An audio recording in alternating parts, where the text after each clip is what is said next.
হযরত ইউনূস আলাইহিস সালাম মাছের পেটের ভিতরে বসে যেই চিৎকার মেরেছিলেন কেউ শুনতে পায় নাই।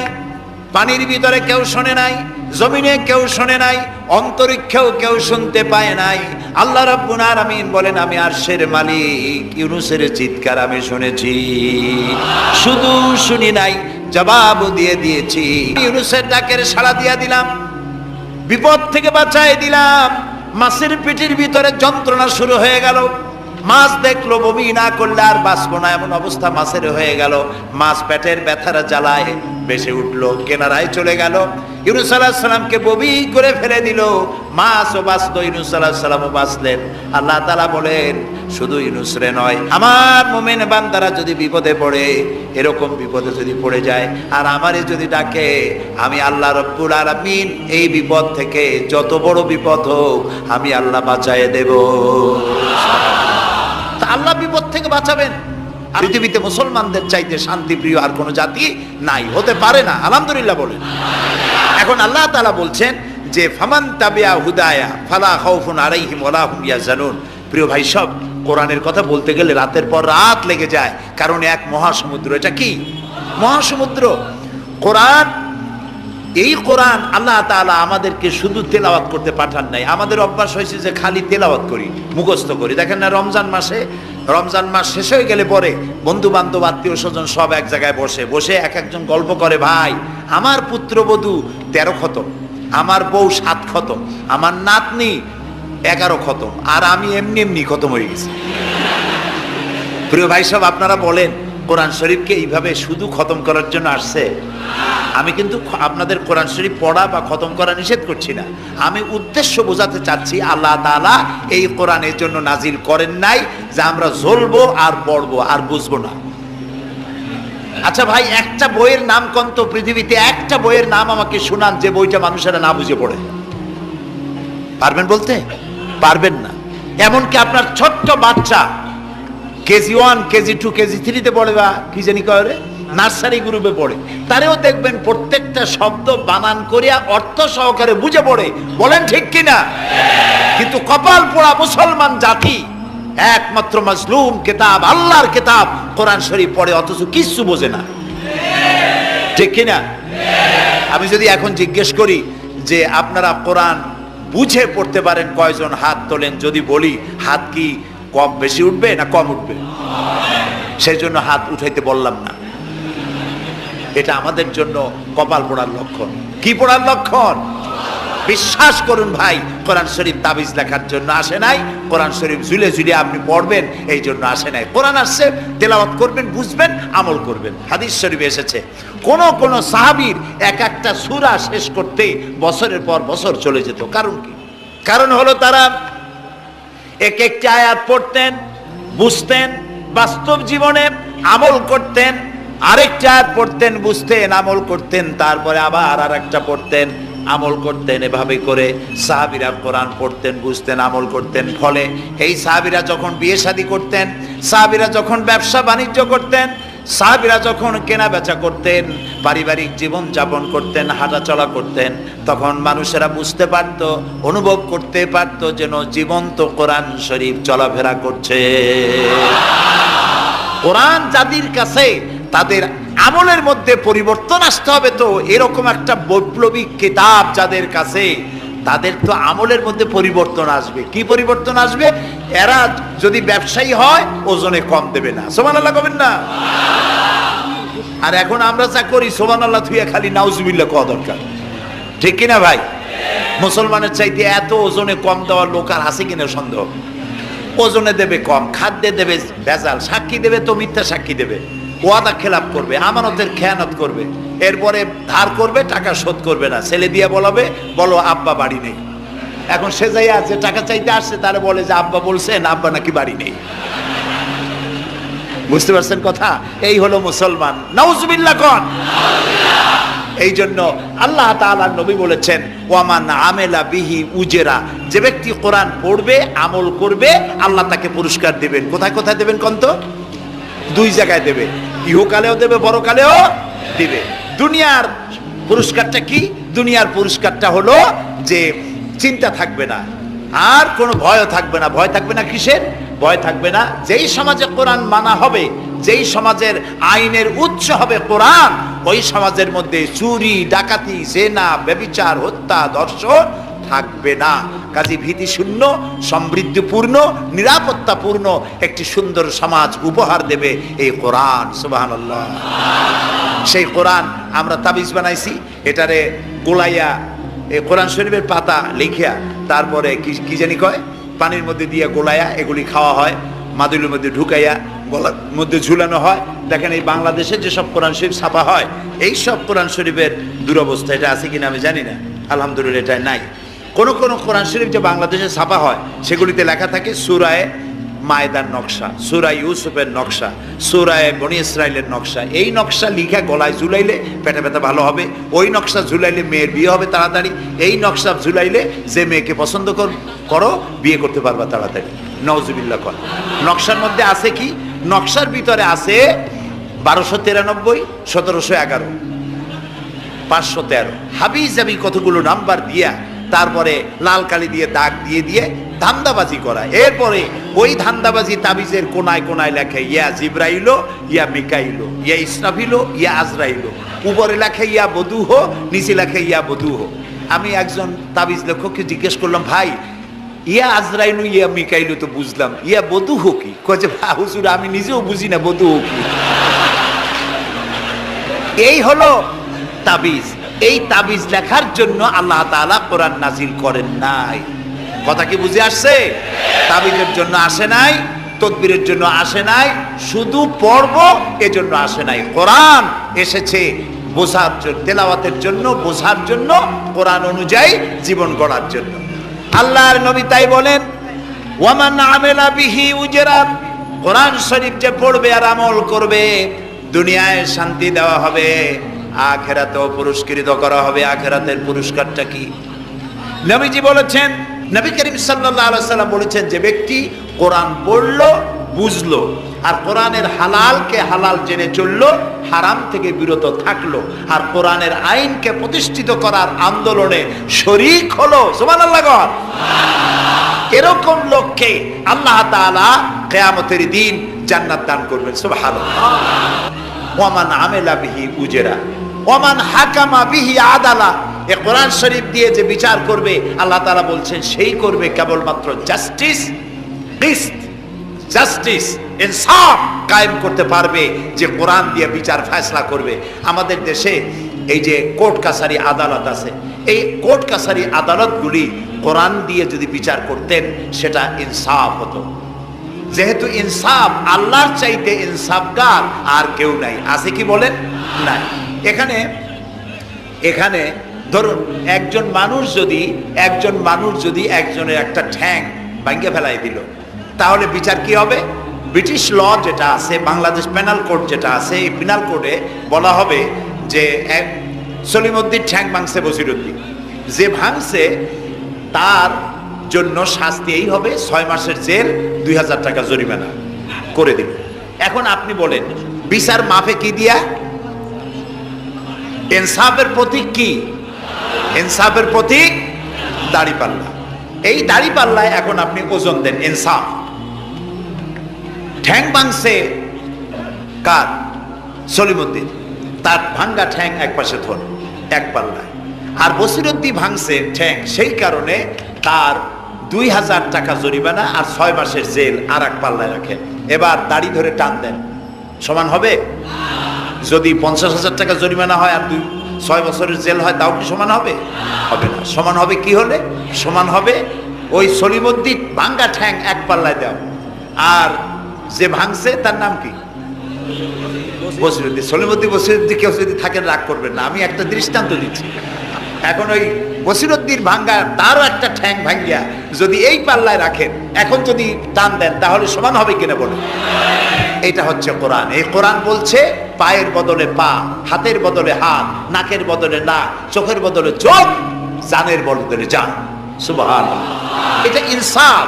এই ইনসাফ হচ্ছে কোরআনের দেওয়া ইনসাফ। সুতরাং আল্লাহ তাআলার নবী বলছেন, ওয়ামান হাকামা বিহি আদালা, যে ব্যক্তি এই কোরআন দিয়ে বিচার ফয়সালা করবে, যে ব্যক্তি, যে পরিবার, যে সমাজ তারা ইনসাফ কায়েম করতে পারবে, যেহেতু আল্লাহর চাইতে ইনসাফগার পৃথিবীতে আর কেউ নাই, আকাশেও নাই, জমিনেও নাই। রাসূলুল্লাহ বলছেন ওয়ামান দা ইলাইহি হুদিয়া ইলা সিরাতিল মুস্তাকিম, যে ব্যক্তি কোরআনের দিকে মানুষকে দাওয়াত দেয় সেই একটি সহজ সরল রাস্তার দিকে দাওয়াত দেয়, যে রাস্তার শুরু পৃথিবী থেকে আর রাস্তার শেষ জান্নাতুল ফেরদাউসে গিয়া। সুবহানাল্লাহ, এটা হচ্ছে সেই কোরআন। বুঝতে না পারার কারণে আমরা বিপদে পড়েছি। প্রিয় ভাই সব, আপনারা আছেন কষ্টে, বসেছেন পানির মধ্যে, আছেন দাঁড়াইয়া, মাথার উপরে ছেঁড়া সামিয়ানা বিরক্ত করছে। আমি লম্বা করতে চাই না, অল্পের মধ্যে ছেড়ে দেই যাতে করে আপনাদেরও সুবিধা হয়, কষ্ট না হয়।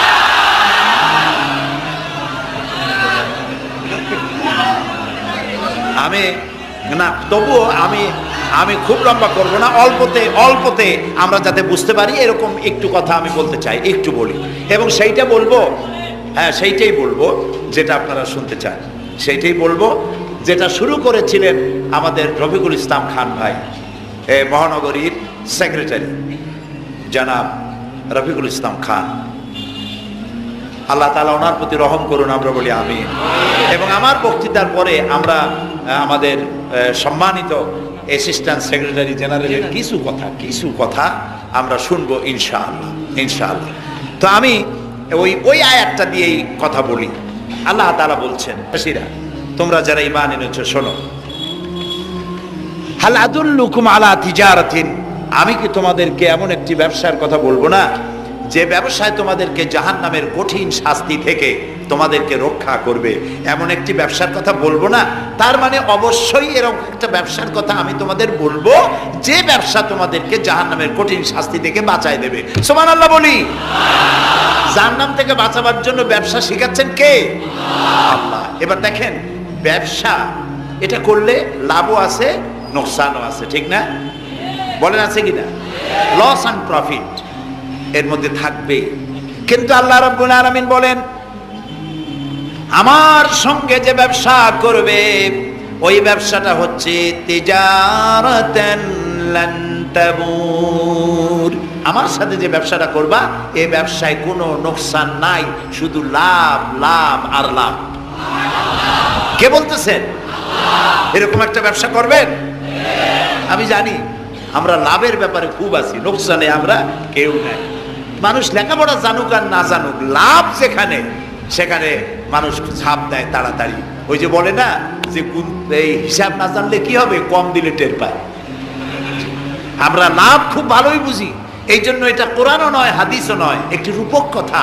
এক ব্যবসায়ী নেকে কিয়ামতের দিন হাজির করা হবে, ফেরেশতা তাকে বলবে যে আল্লাহর বান্দা, তোমার পাপ আর পুণ্য, ন্যাক আর বদ এই দুটি সমান সমান হয়ে গেছে, 50-50। এখন কোন জায়গায় যাবা? কও বেহেশতে যাবা না দোজখে যাবা? ব্যবসায়ী লোকটা কিছু জানে না, সে কয় যে ফেরেশতা ভাই, আমি তো দোজখে চিনি না, বেহেশতেও চিনি না, সারা জীবন ব্যবসা করছি, যে জায়গায় গেলে আমার 2 টাকা লাভ হয় ওইখানে আমার পাঠাবো। তো মানুষ লাভ খুব ভালো বোঝে এবং লাভের দিকে মানুষ ঝোঁকে বেশি। এই জন্য আল্লাহ তাআলা বলছেন, হাল আদুল্লুকুম আলা তিজারাতিন তুনজিকুম মিন আযাবিন আলিম, যেটা লাভ আর লাভ। আমার সাথে ব্যবসা করো, শুধু লাভ হবে। তো এই ব্যবসার মধ্যে পুঁজি হলো 3টা। ব্যবসার মধ্যে পুঁজি কয়টা? 3টা। আল্লাহ রাব্বুল আলামিন বলেন, তুমিনুনা বিল্লাহি ওয়া রাসূলিহি ওয়া তুজাহিদুনা ফি সাবিলিল্লাহ। 3টি পুঁজি। একটি হলো আল্লাহর প্রতি ঈমান, রাসূলের প্রতি ঈমান এবং আল্লাহর রাস্তায় জিহাদ করা, মাল দিয়া জান দিয়া। এই কয়টা হলো? 3টা। চলুন এই 3টি কথার ব্যাখ্যা করে তারপরে মোনাজাত করব সংক্ষেপে, যেন আমরা আল্লাহর সাথে ব্যবসাটা শুরু করতে পারি আজকে থেকেই। আল্লাহ যেন তৌফিক দেন, বলেন আমিন। 1 নম্বর হচ্ছে তুমিনুনা বিল্লাহ, আল্লাহর প্রতি বিশ্বাস, আল্লাহর প্রতি ঈমান। বলেন আল্লাহর প্রতি ঈমান। এখন আপনারা বলবেন যে এটা তো কোনো নতুন কথা হলো না, আল্লাহর প্রতি ঈমান আনছি, যদি ঈমানই না থাকতো তাহলে কি বৃষ্টির মধ্যে এই পানির মধ্যে আমরা কি বসে থাকতাম? 100% সত্য কথা। ঈমান না থাকলে কেউ আসতেনও না, আর এই পানির মধ্যে, ঝড়ের মধ্যে বাঁশ ভাঙ্গে মাথায় পড়তে পারে এই ঝুঁকি নিয়ে বসতেন না, ঠিক কিনা ভাই? আমরা সবাই ঈমানদার। তবে আল্লাহর উপর ঈমান আনতে হলে 4টি শর্ত লাগে। কয়টি শর্ত? চারটি শর্ত ফুলফিল করলে আল্লাহর উপরে ঈমান এনেছি বলে প্রমাণিত হবে, নইলে আল্লাহ আছে একথা নুরা পাগলাও বলছে। নুরা পাগলার বলা আর আপনার আবার বলা এটা তো এক হওয়ার কথা না, ঠিক কিনা বলে? তা আল্লাহর উপর ঈমান আনতে হলে শর্ত কয়টা? চারটা। এক নম্বরের শর্ত হলো আল্লাহর জাত সম্পর্কে স্বীকার করে নেওয়া, আল্লাহর অস্তিত্ব, আল্লাহ আছেন এটা মেনে নেওয়া। তো আল্লাহ আছেন এ ব্যাপারে আমাদের কোনো দ্বিমত নাই, ঠিক না? এবং কোরআনে কারীমের ছোট্ট একটি সূরায় আল্লাহ তাআলা তার নিজের জাত সম্পর্কে এভাবে বলেছেন। আল্লাহ তাআলা বলেন, বলো হে নবী আপনি বলুন, আল্লাহ এক এবং একক, তিনি কারো মুখাপেক্ষী নন, তিনি কাউকে জন্ম দেন নাই, তাকেও কেউ জন্ম দেয় নাই, দুনিয়া এই আকাশে এবং জমিনে তার সমকক্ষ কেউ নাই, তিনি এক, তিনি একক, তিনি ছিলেন, তিনি আছেন এবং তিনি থাকবেন। লাইসা কামিসলিহি শাইউন, তার মতো কেউ নাই। তবে প্রশ্ন ওঠে আল্লাহ আছেন কোথায়? এরকম একটা প্রশ্ন করা যেতে পারে, আল্লাহ কোথায় আছেন? বলতে পারবেন কোথায় আছেন? এটি নিয়ে বিভ্রান্তি আছে মানুষের মধ্যে। কেউ বলেন আল্লাহ সদা সর্বত্র বিরাজিত, সব জায়গায় তিনি আছেন। এই কথাটি সত্য নয়। আল্লাহর যদি সব জায়গায় থাকা লাগে তাহলে পৃথিবীর মধ্যে ভালো জায়গাও আছে, খারাপ জায়গাও আছে, আছে না খারাপ জায়গা? আমি সেসব জায়গার নাম নিলাম না, আপনারা বুঝে নেন। তাহলে আল্লাহ সব জায়গায় থাকলে এই কথা যদি সত্য হয় তাহলে এটি অত্যন্ত বেয়াদবিমূলক কথা, এ কথা ঠিক না। আল্লাহ আছেন কোথায়? আল্লাহ নিজেই বলছেন তিনি কোথায় আছেন। কোরআনে কারীমে রব্বুল আলামিন তিনি কোথায় আছেন একথা তিনি নিজেই বলে দিয়েছেন।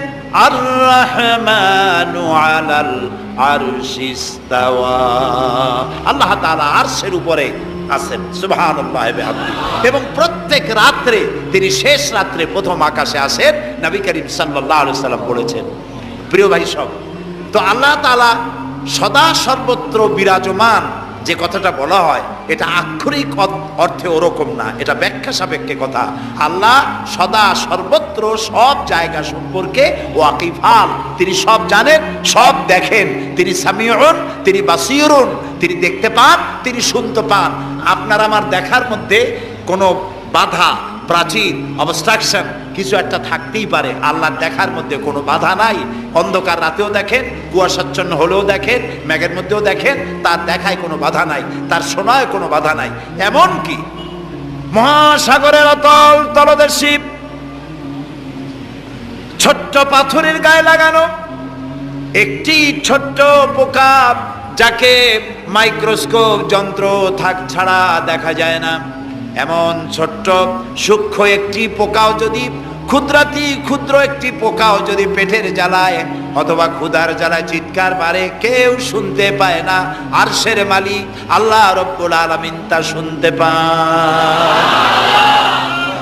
এ হচ্ছে আল্লাহ, তিনি সব শুনতে পান, সব দেখতে পান। তার জাত সম্পর্কে স্বীকার করে নেওয়া, মেনে নেওয়া, তিনি আছেন, তার শক্তি সহকারে তাকে মানা। আমরা যে কোনো জিনিস বিশ্বাস করি তার শক্তি সহকারে বিশ্বাস করি। বাতাসকে বিশ্বাস করি, প্রচন্ড বেগে বয়ে গেলে আমাদের মাথার উপরে যা আছে ভেঙে চুরে সব শেষ করি ভালো, এভাবে বিশ্বাস করি। পানিকে বিশ্বাস করি, সে চুবায়ে মারতে পারে, ডুবায়ে মারতে পারে, পানি চুবানো ভিজানো এ শক্তি পানির আছে। আমরা আগুনকে বিশ্বাস করি, জ্বালিয়ে পুড়িয়ে ছাই করে দিতে পারে, এভাবে আগুনের শক্তি সহকারে বিশ্বাস করি। সাপকে বিশ্বাস করি, বাঘকে বিশ্বাস করি, দংশন করলে, থাবা মারলে কাম সারা। পয়জনকে বিশ্বাস করি, খাইলে পরে মরে যেতে পারি, শক্তি সহকারে বিশ্বাস করি, ঠিক না? এখন আল্লাহরে বিশ্বাস করি, এই কথা শুধু বললেই হবে না, আল্লাহকে বিশ্বাস করতে হবে তার গুণ সহকারে। সেই জন্য চারটি শর্তের 1 নম্বর শর্ত হলো আল্লাহর অস্তিত্বকে মানা।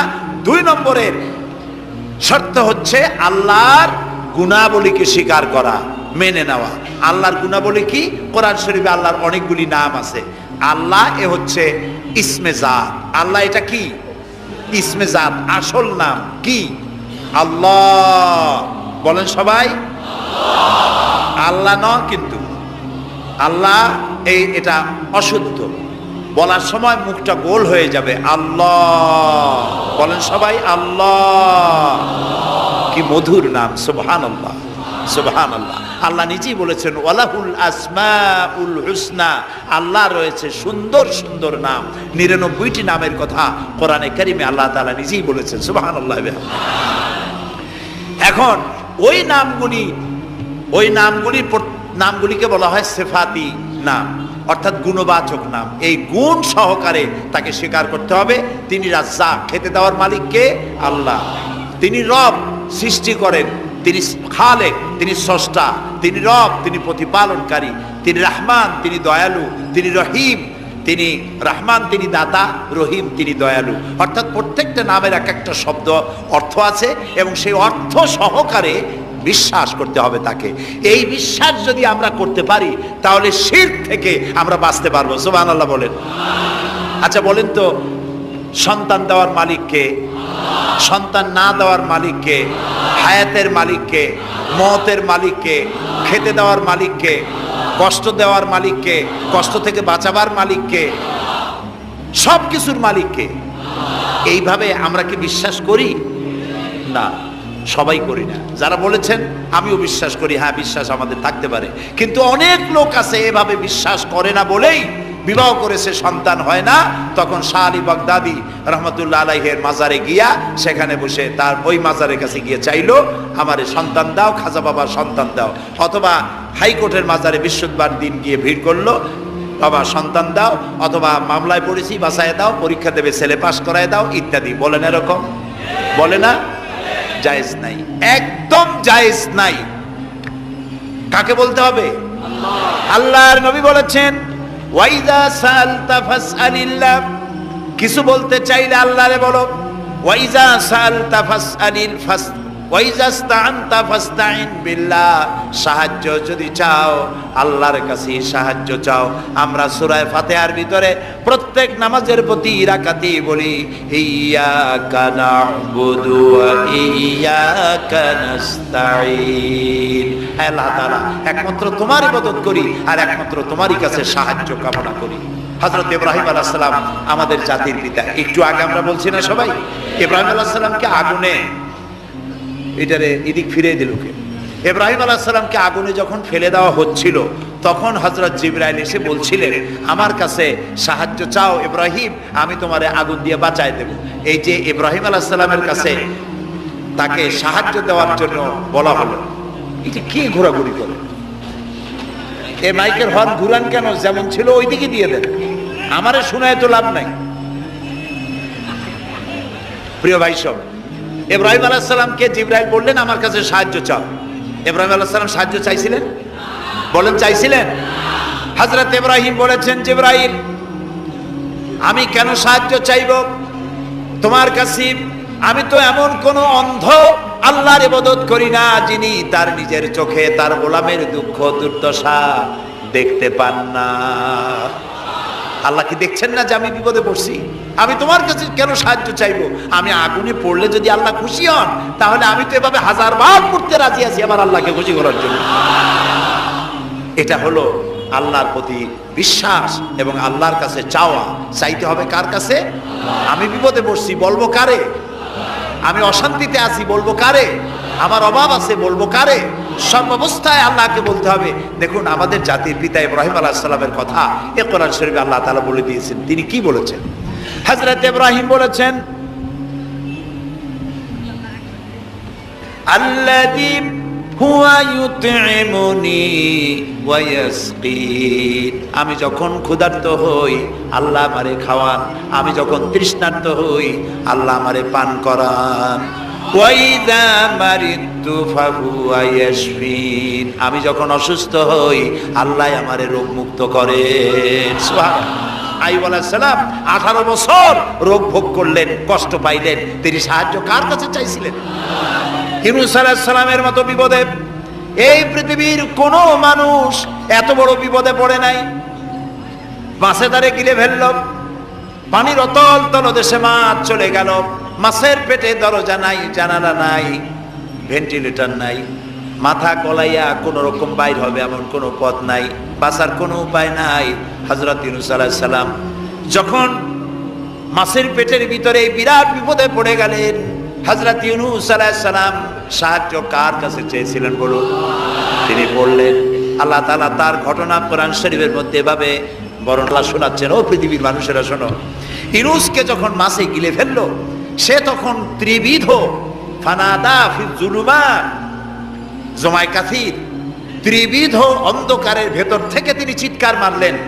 রাতের অন্ধকার, মাছের পেটের অন্ধকার, পানির অন্ধকার, এই ত্রিবিধ অন্ধকারের মধ্য থেকে ইউনূস আলাইহিস সালাম চিৎকার মারলেন, লা ইলাহা ইল্লা আনতা, আয় আল্লাহ তুমি ছাড়া কোনো ইলাহা নাই, সুবহানাকা, আমি তোমার প্রশংসা করছি।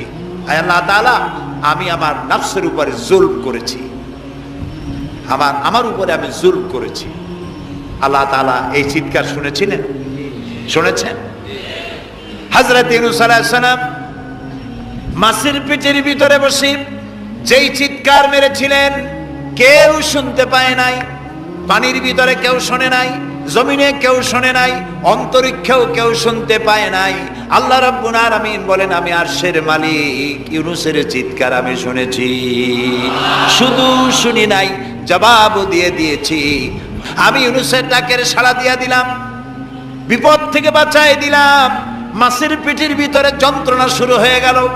মাছ দেখলো বমি না করলে আর বাঁচবো না, এমন অবস্থা মাছের হয়ে গেল। মাছ পেটের ব্যথার জ্বালায় বেশি উঠলো, কেনারায় চলে গেল। ইউনূস আলাইহিস সালামকে বমি করে ফেলে দিল। মাছও বাঁচলো, ইউনূস আলাইহিস সালামও বাঁচলেন। আল্লাহ তাআলা বলেন, শুধু ইউনূস রে নয়, ওয়া কাযালিকা নুজিল মুমিনিন, আমার মুমিন বান্দারা যদি বিপদে পড়ে, এরকম বিপদে যদি পড়ে যায় আর আমারে যদি ডাকে, আমি আল্লাহ রাব্বুল আলামিন এই বিপদ থেকে, যত বড় বিপদ হোক, আমি আল্লাহ বাঁচায়ে দেব। তা আল্লাহ বিপদ থেকে বাঁচাবেন, আর আমি মুসলমান বিপদে পড়েছি, মাজারে গিয়া চাইলাম, নাউযুবিল্লাহ। বিশ্বাস করুন ভাই, বিশ্বাস করুন, কবরের ভিতরে যিনি শুয়ে আছেন, যত বড় পীর হোক, যত বড় খাজা বাবা হোক, আপনাকে সাহায্য তিনি করতে পারবেন না, পারবেন না, পারবেন না। একটু কমন সেন্সের কাছে অ্যাপিল করি, সাধারণ বিবেকের কাছে আপনাদের, যারা এই যে দেখুন হযরত শাহজালাল রহমতুল্লাহ আলাইহি সিলেটে শুয়ে আছেন, বলুন তো তার মাতৃভাষা কি? আরবি। তিনি ইয়েমেন থেকে এসেছিলেন। বাগেরহাটে শুয়ে আছেন হযরতে খান জাহান আলী রহমতুল্লাহ আলাইহি, তার মাতৃভাষা ছিল আরবি। হযরতে খাজা মঈনুদ্দিন চিশতি রহমতুল্লাহ আলাইহি শুয়ে আছেন আজমিরে, তার মাতৃভাষা আরবি।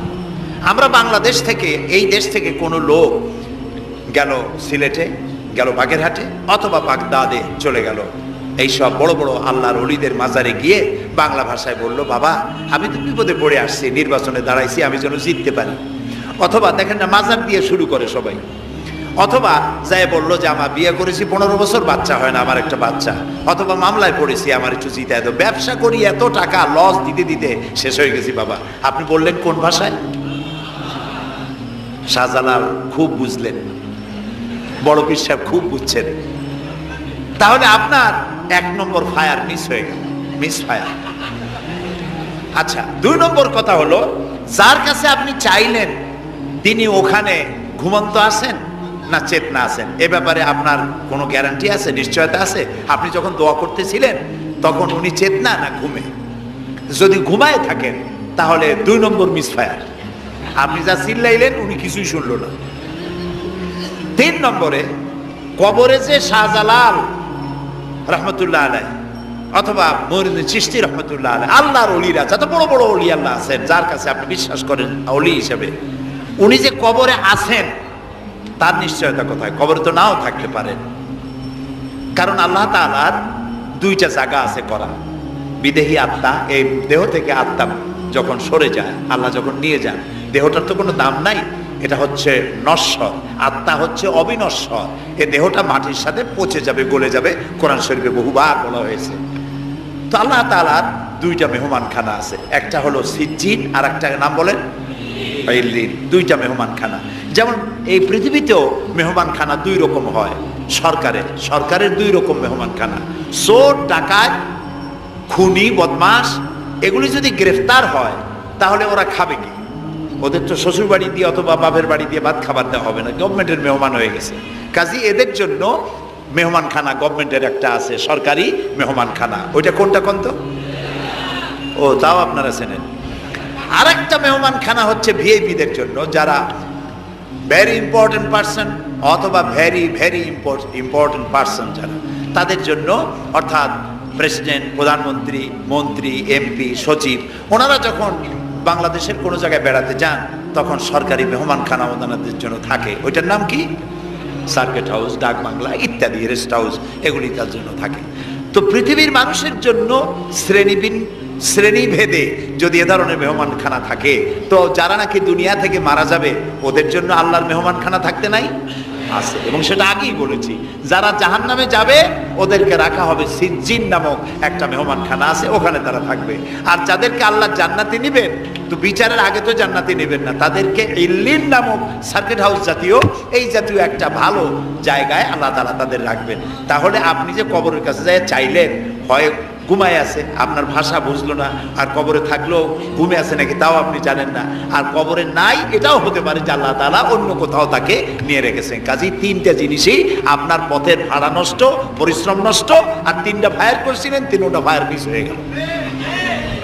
তাহলে হবে এমন সত্তার কাছে, কোন পীর নয়, বুজুর্গ নয়, খাজা বাবা নয়, চাইতে হবে এমন সত্তার কাছে যিনি কখনো ঘুমান না,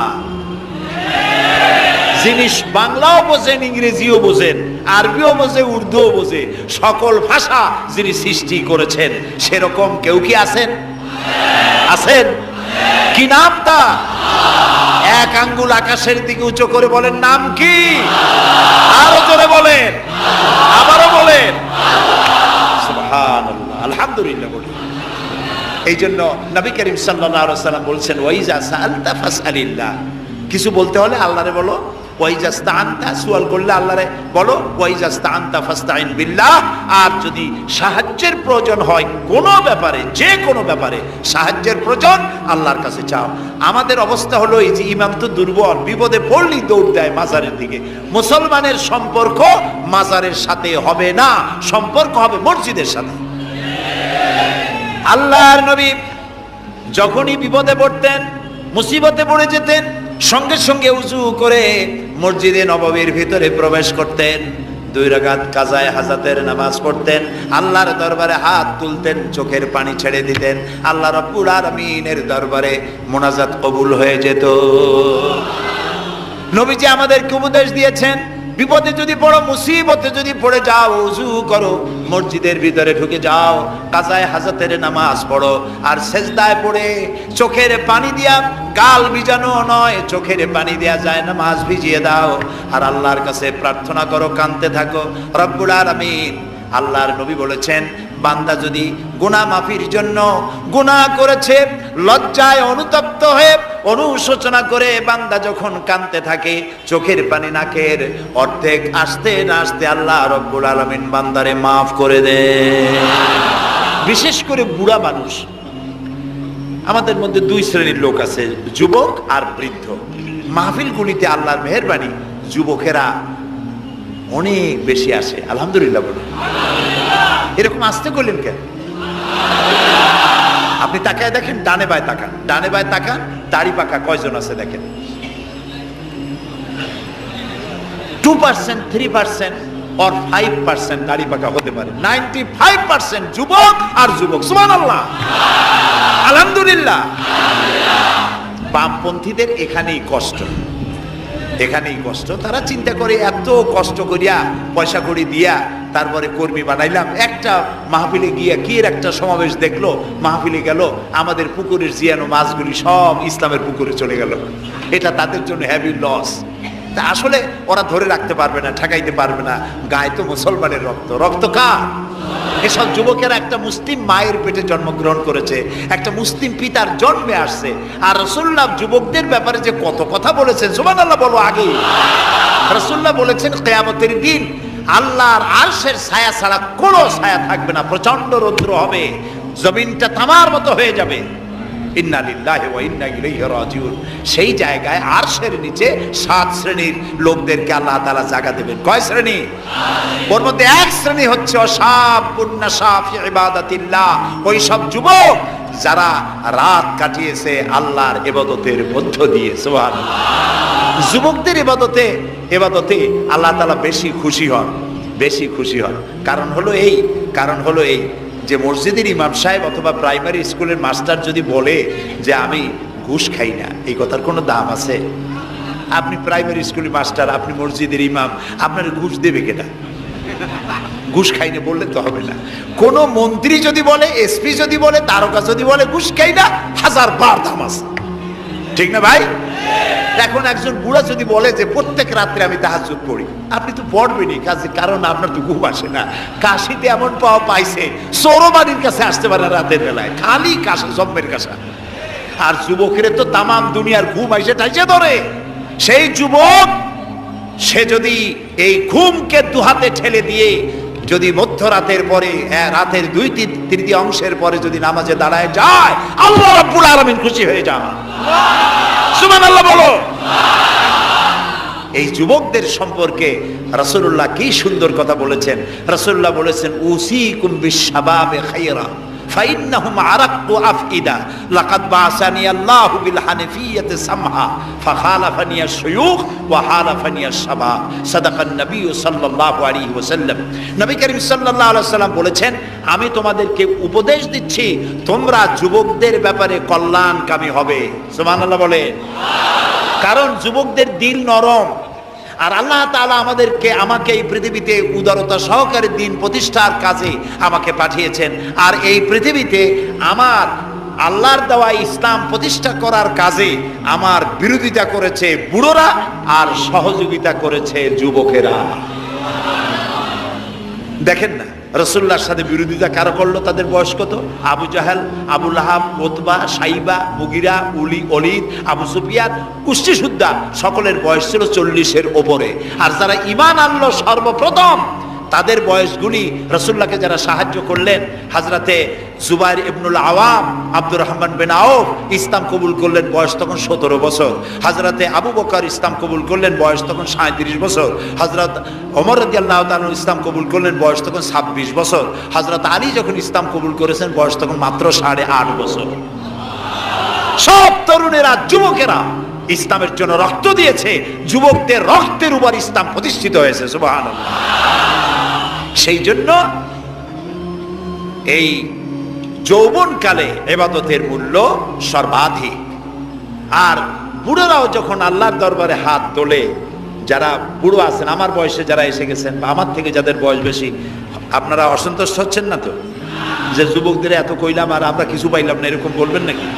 এক বুড়ি এসে রাসূলুল্লাহকে বলছিলেন যে, রাসূল আমার জন্য দোয়া করেন, আমি যেন জান্নাতে যাইতে পারি। রাসূলুল্লাহ বলছেন, বুড়ি তো জান্নাতে যাবে না, বুড়ি জান্নাতে যাবে না, বুড়ি তো কান্দে শেষ। রাসূলুল্লাহ বলতেছেন জান্নাতে যাবে না, রাসূলুল্লাহ বলছেন বুড়ি কান্দো না, তুমি যখন জান্নাতে যাবা একেবারে যুবতী হয়ে যাবে, তখন তুমি বুড়ি থাকবা না।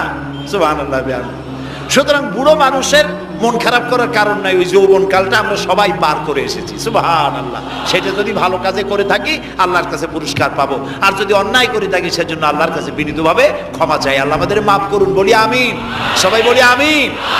যুবক ভাইয়েরা আর বৃদ্ধদেরকে এখন আরেকটি কথা বলতে চাই, সেটা হলো বুড়োরা যদি আল্লাহর কাছে যখন হাত তোলে, আল্লাহ তাআলা বলেছেন, হে রাসূল, ইসলামের মধ্যে থেকে যে চুল দাড়ি পাকাইছে, ইসলামের মধ্যে থেকে দাড়ি চুল পাকায় ফেলেছে, এই অবস্থায় আমার কাছে যদি হাত তোলে আর কাঁদতে থাকে, এই বুড়োটারে আমি খালি হাতে ফেরত দিতে আমার শরম করে। আমি কেমনে বুড়োটারে খালি হাতে ফিরাই? একবার হযরত ওমর রাদিয়াল্লাহু তাআলা নবী করিম সাল্লাল্লাহু আলাইহি ওয়াসাল্লামের ঘরে প্রবেশ করে দেখছেন তিনি কাঁদছেন। হযরত ওমর জিজ্ঞেস করলেন, ইয়া রাসূলুল্লাহ আপনি কাঁদছেন কেন? তিনি বললেন, এইমাত্র জিবরিল এসেছিল, জিবরিল এসে আমারে বলে গেল যে আপনার উম্মতের মধ্যে যেই সব লোক ইসলামের মধ্যে থেকে দাড়ি চুল পাকিয়েছে, কিয়ামতের দিন আল্লাহ তাআলা ওই সব বুড়া বুড়িদেরকে শাস্তি দিতে লজ্জাবোধ করবেন।